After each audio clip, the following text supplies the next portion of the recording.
The first step of cellular respiration is glycolysis. Glycolysis literally means the glucose to break.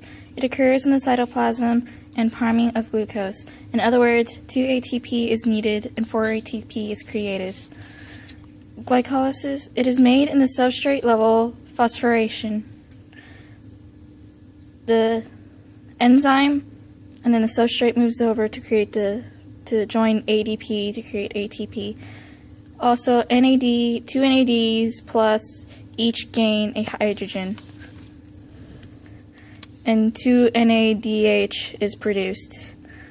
The net of ATP, there are 6 ATPs and they split into 2 ATP. Oh, the ATP splits into 2 ATD.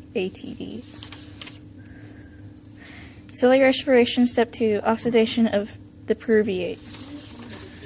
Pyruvate enters the mitochondria and an electron is lost. The pyruvate releases a CO2 and becomes an acylate group.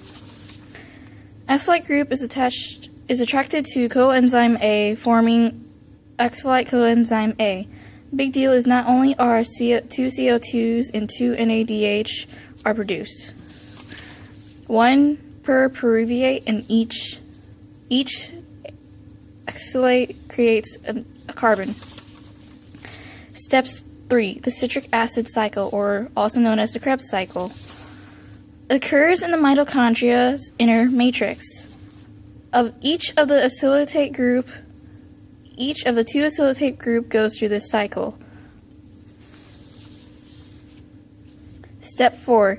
ETC, or the electron transport chain, occurs along the cristae chain, the chain of proteins,